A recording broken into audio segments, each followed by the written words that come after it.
Assalamualaikum warahmatullahi wabarakatuh.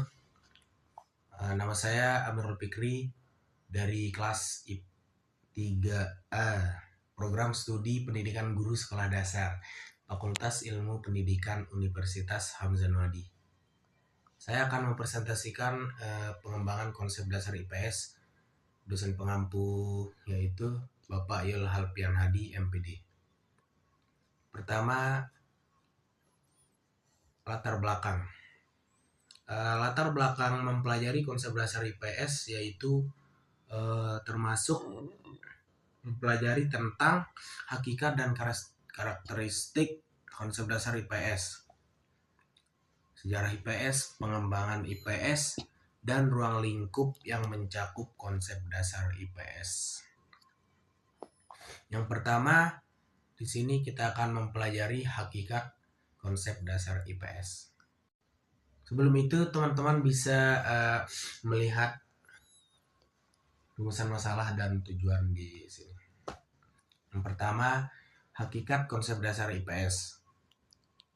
IPS atau ilmu pengetahuan sosial adalah studi yang mempelajari tentang kehidupan masyarakat dan interaksi sosial. Konsep dasar IPS mencakup berbagai disiplin ilmu, yaitu termasuk sosiologi, sejarah, geografi, dan ekonomi. Tujuan utama IPS adalah untuk memberikan pemahaman yang lebih baik tentang dinamika dan struktur sosial masyarakat.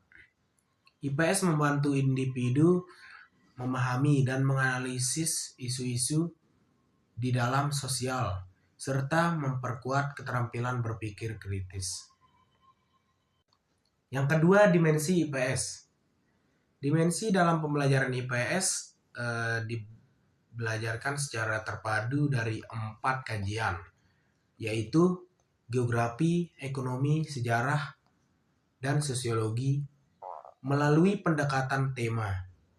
Pembelajaran berbasis pada kontekstual dengan mengamati dan mempelajari dari pengalaman sekelilingnya. Karakteristik IPS ini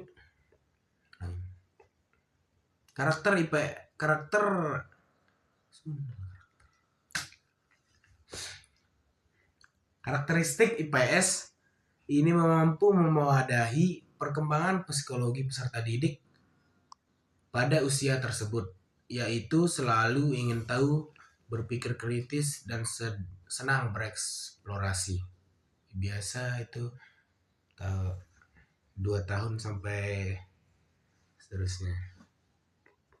Selanjutnya, model pembelajaran IPS di SD. Yang pertama itu adalah model inquiry.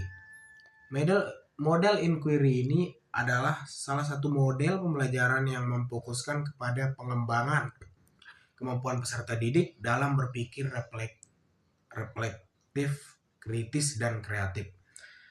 Di sini pengembangan strategi pembelajaran dengan model inquiry dipandang sangat sesuai dengan karakteristik materi pendidikan pengetahuan sosial yang bertujuan untuk mengembangkan tanggung jawab individu dan kemampuan berpartisipasi aktif dalam atau sebagai anggota masyarakat dan warga negara.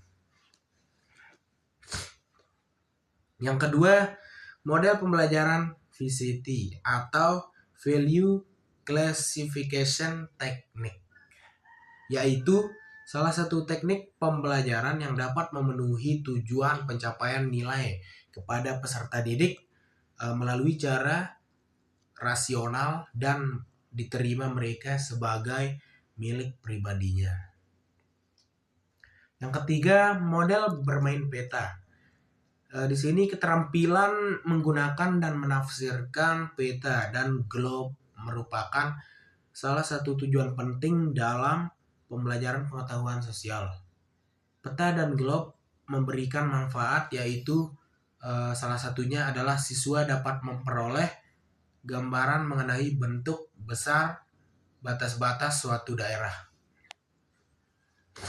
Yang selanjutnya adalah pendekatan ITM atau ilmu teknologi dan masyarakat. Pendekatan ini muncul menjadi sebagai sebuah pilihan jawaban atas kritik terhadap pengajaran ilmu pengetahuan sosial yang bersifat tradisional. ITM ini dikembangkan sebagai sebuah pendekatan guna mencapai tujuan pembelajaran yang berkaitan langsung dengan lingkungan, guna mencapai tujuan pembelajaran yang berkaitan langsung dengan lingkungan nyata dengan cara melibatkan peran aktif peserta didik dalam mencari informasi untuk memecahkan masalah yang ditemukan dalam kehidupan sehari-hari mereka. Yang terakhir di sini model portofolio. Model portofolio merupakan karya terpilih kelas atau siswa secara keseluruhan yang bekerja secara kooperatif membuat kebijakan publik untuk membahas pemecahan terhadap suatu masalah kemasyarakatan. Makna pembelajaran berbasis portofolio ini adalah pembelajaran pengetahuan sosial dengan memperkenalkan kepada peserta didik dan membelajarkan mereka pada metode dan langkah-langkah yang digunakan dalam proses politik kewarganegaraan dan kemasyarakatan. Dan kesimpulan dari presentasi saya kali ini adalah konsep dasar ilmu pengetahuan sosial meliputi pembelajaran tentang interaksi manusia dan lingkungan hidupnya. Tujuannya adalah membekali individu dengan pengetahuan dan keterampilan untuk berpartisipasi aktif dalam masyarakat serta memahami isu-isu sosial di sekeliling mereka. Dengan demikian, IPS berperan aktif atau penting dalam membentuk warga negara yang kritis, toleransi, dan bertanggung jawab. Itu saja dari saya, Amirul Fikri dari kelas 3A, Program Studi Pendidikan Guru Sekolah Dasar, Fakultas Ilmu Pendidikan, Universitas Hamzah Wadi, mengucapkan terima kasih. Kritik dan saran saya terima. Terima kasih. Assalamualaikum warahmatullahi wabarakatuh.